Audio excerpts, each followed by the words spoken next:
अस्सलाम वालेकुम, नाज़िर बलोच एक नई वीडियो के साथ हाजिर खिदमत हूँ। आज एक मरतबा फिर हम ब्लास्फेमी केसेस के ऊपर बात करेंगे और आपको बताएंगे कि अलमिया कैसे जन्म लेते हैं। और वो फिर राहत अंदरोही की मुझे एक नज़म से एक शेर याद आता है कि लगेगी आग तो आएंगे घर कई जद में, यहाँ पर सिर्फ हमारा मकान ही थोड़ी है।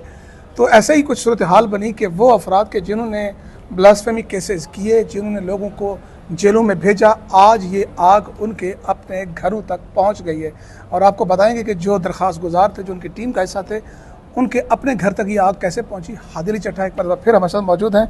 एडवोकेट साहब बताएं, एक तो वो फर्द के जो गवाह था FIA का, जिन्होंने बहुत से लोगों को अंदर कराने में और गवाही देने में, सुना है कि उन पर भी कोई तौहीन का केस हुआ और वो केस जो है उसके ऊपर बाकायदा एहतजाज भी हुए, थ्रेट्स भी हुए। ये मामला हुआ क्या है? और दूसरा भी एक केस, उसको भी डिस्कस करते हैं। देखें नादिर साहब, ये बड़ा ही अफसोसनाक वाक़या है और मुझे ये बताने में कोई मुसर्रत या खुशी नहीं है, लेकिन ये वही बात है जिसका हम जिक्र कर रहे थे कि ये आग रुकेगी नहीं कहीं अगर आप ये काम शुरू करेंगे। अगर आप तौहीन मज़हब या तौहीन रिसालत के कानून का मिसयूज़ करेंगे, अगर आप उसको अपने ज़ाती अनाद के लिए, वजह के लिए, माली फ़ायदे के लिए या किसी और मकसद के लिए इस्तेमाल करेंगे, अब्यूज़ करेंगे, तो फिर ये रुकेगा नहीं और ये कोई इससे महफूज नहीं रहेगा। और वही हुआ कि हम जिन केसेस के अंदर पेश हो रहे थे, उन केसेस के अंदर एक गवाह हैं जो इंस्पेक्टर बिलाल हैं, CCRC के, FIA के उस विंग के, जिन्होंने इन सारे बच्चों को जो है वो बेगुनाह फंसाया।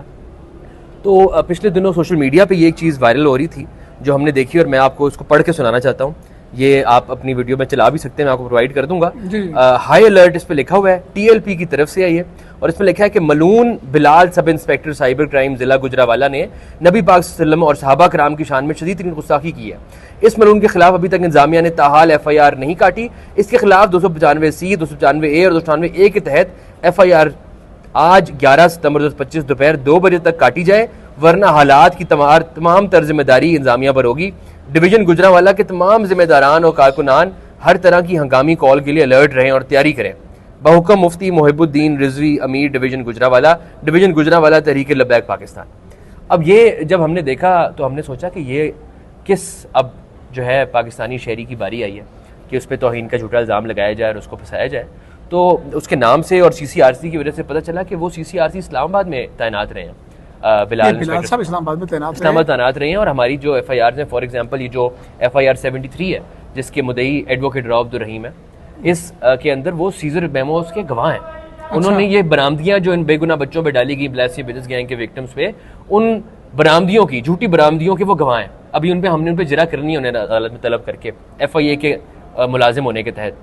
तो उसके अंदर ये जो है वो क्या कर रहे हैं कि उनके ऊपर इन्होंने 295C का इल्ज़ाम लगा दिया और बज़ाहिर ऐसा लगता है कि उन्होंने किसी गलत काम को करने से मना किया होगा, कोई झूठा पर्चा करने से मना किया होगा या इनकी बात मानने से इनकार किया होगा। तो TLP के अहदेदार और बाकी सब ने उन पर इल्ज़ाम लगा दिया। तो ये वो FIA है जो FIA अपनी जो है वो अपने मुलाजमीन का दिफा नहीं कर सकती, और इन्होंने आलाकार बन के एक गैंग का झूठे पर्चे कराए, तो आज यहाँ तक बात पहुँच गई। तो अब मामला क्या हुआ, कुछ चेक किया आपने? इसका फिर क्या निकला? ये जो एहतजाज, ये सोशल मीडिया कैंपेन, कोई सुलह हो गई इनकी, फिर मामला ख़त्म हो गया? अभी तक जो खबर आ रही है वो ये है, क्योंकि FIA CCRC किसी भी मुलाजिम के ऊपर, मैं दोबारा आपको बता दूं, अगर कोई इस तरह का झूठा इल्ज़ाम लगेगा ब्लास्फेमी का, हम बिल्कुल उसके दिफा के लिए हाजिर है और हम उसका दिफा करेंगे। जिस तरह हमने उन बच्चों का किया जिन पे CCRC ने सहूलतकार बनकर इल्ज़ाम लगाया, आज हम उन एहलकारों के लिए भी हाजिर हैं कि उन पर झूठा इल्ज़ाम ना लगाया जाए। तो अभी तक जो खबर आ रही है वो ये है कि आला पुलिस अफसरान ने बैठ के सुलह सफाई कराई है और इस चीज़ से रोका है कि उसके ऊपर ये पर्चा ना काटा जाए, उसके साथ ही ना किया जाए। और हम भी इसी हक में हैं कि किसी के ऊपर झूठा इल्ज़ाम नहीं लगना चाहिए। दुरुस्त है। एक और मामला सुना है कि राव साहब की कोई टीम का हिस्सा थे, कोई फ़र्द थे, उनके वालिद साहब को, शब्बीर को गिलानी साहब थे, उनके वालिद साहब है, उनको ऊपर भी मुकदमा कोई दर्ज हुआ है। वो क्या मामला है? देखिए, ये FIR है 1445/25। अच्छा। ये थाना रवात में दर्ज हुई है।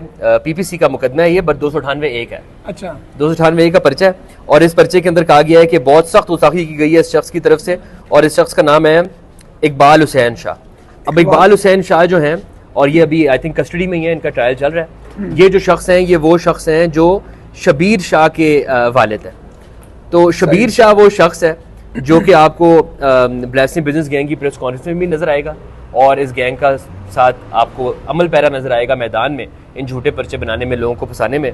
तो आप देखें कि आग कहाँ तक पहुंची है कि शबीर हुसैन शाह गिलानी साहब के वालिद भी जो है वो इसी आग की लपेट में आ गए हैं और इस वक्त कस्टडी में ये है। वही है कि जिनको फूलों की वो एक माला भी जी पहनाई जी गई। तस्वीर है जी गैंग की जी, बिल्कुल। जब ये बेगुनाह बच्चों को सजाए मौत कराते थे तो फिर ये दूसरे को हार कराते थे, वो भी तस्वीर उनकी मौजूद है।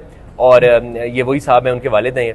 और अभी तक जो खबर आ रही है ट्रायल कोर्ट से वो ये है कि ब्लास्फेमी बिजनेस गैंग के जो वकला हैं पर्चे कराने वाले, वो इनके दिफा के लिए अब उन पर्चों के अंदर इनके वकील बनेंगे अच्छा, मुल्जिम की तरफ से। एक केस मैंने आपसे डिस्कस करना था, अच्छा हुआ कि मेरे अभी जहन में आया जी। एक कर्नल साहब हैं, जी रिटायर्ड कर्नल साहब जी फौज के, सुना के बड़े अच्छे नात खां भी हैं, अच्छी जी। सुर भी है, सऊदी अरब में भी उन्होंने ये परफॉर्म किया, सब कुछ किया। उनके ऊपर क्या केस बना है? उनके ऊपर मैं देखें उसमें मैं उनका नाम और डिटेल्स नहीं लूंगा क्योंकि वो मामला सब जुडिस है। उसकी अपील जो है वो पेंडिंग है पिंडी हाई कोर्ट में।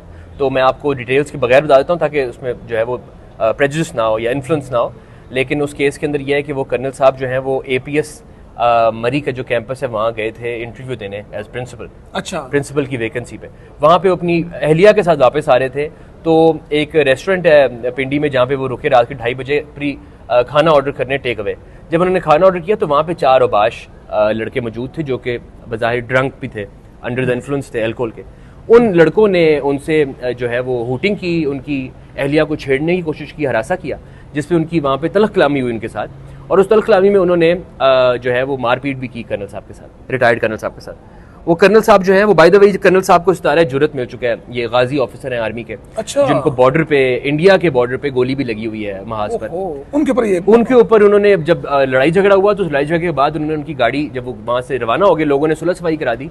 जब रवाना हुए तो इन लड़कों ने बाइक्स पर जाकर उनकी गाड़ी रोकी, उन्हें मारपीट की, उनको उनकी अहलिया दोनों को हरासा करते हुए थाने ले गए और थाने सारी रात बिठाया। और सुबह उनकी अहलिया को कहा कि आप चली जाएं, आपके मियाँ पे 295C का पर्चा है। एक लड़ाई झगड़े मुंह मारी के बाद बिल्कुल बेबुनियाद इल्जाम लगाकर।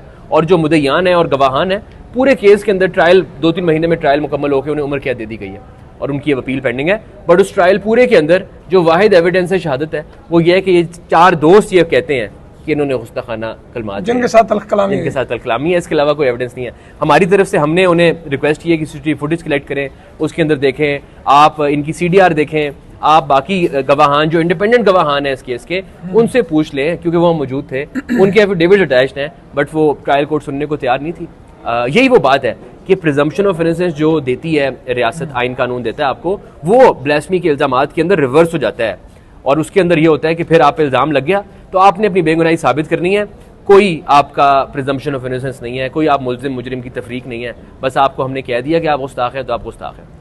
दुरुस्त है। एक वाक़या मैं भी आपके सामने, 3 खबरें हादी अली ने चट्टाने दी हैं, एक खबर मैं भी देता हूँ जनाब कि डीसी खान में क्योंकि एक मजहबी जमात का भी जिक्र हुआ कि उन्होंने एहतजाज किया, उसके बाद मुमारी हुई गुजरांवाला वाले मामले पर। लेकिन यहाँ पर भी एक आप अंदाज़ा लगाएं कि ये फिर आग कैसे फैलती है।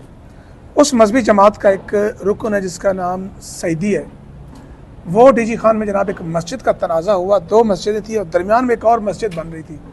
एक और फरीक ने जनाब, वो वकील है माशाल्लाह जी आपकी बरादरी से, अच्छा, वो वकील साहब हैं और उस वकील के उनके वाले साहब जब करता धरता है, उन्होंने कहा जनाब कि मेरे ऑफिस के सामने ये आया और एक पर्ची फेंक के भाग रहा था कि मैं और मेरे फलां फलां गवाह ने देख लिया।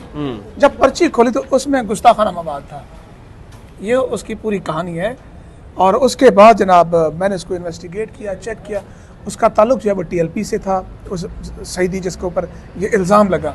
और TLP वाले भी सुन लें, इस केस में हम आपके उस बंदे के साथ खड़े हुए क्योंकि उसके साथ ज्यादती हुई, उसके ऊपर बाकायदा केस डाला गया, बनाया गया। और इसीलिए कहते हैं कि किसी भी चीज़ के ऊपर जज्बात पर नहीं बल्कि अकल के साथ, खुले दिल के साथ, और उसकी तहकीक होनी चाहिए कि किसी एक बेगुनाह फ़र्द के ऊपर ये मुकदमा ना बने। उसके ऊपर जनाब मुकदमा बना, उसको जेल में डाला गया।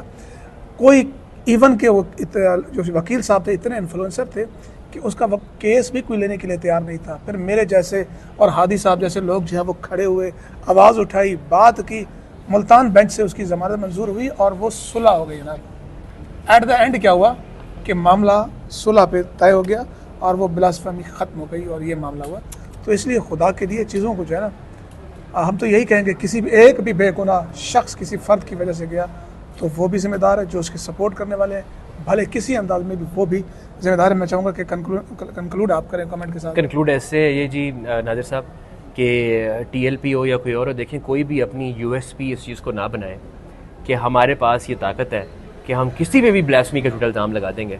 हमारे किसी से चाहे लड़ाई झगड़ा हो जाए सड़क पर, या हमारी जायदाद का तनाज़ा हो, या हमें कोई बंदा पसंद नहीं है, तो उसके लिए खुदा का वास्ता है, रसूल पाक सल्लल्लाहु अलैहि वसल्लम का, मैं आप कुर्बान उन पर, अल्लाह ताला का, उसकी जो है वो किताब का जो हमारे पे नाजिल, और हमें उसमें कितनी क्या बातें हमें लिखी गई और हमें क्या कहा गया कि हमने तर्ज ज़िंदगी कैसा गुजारना है, उन सब बातों को छोड़ के इसको अपना हथियार ना बनाएं।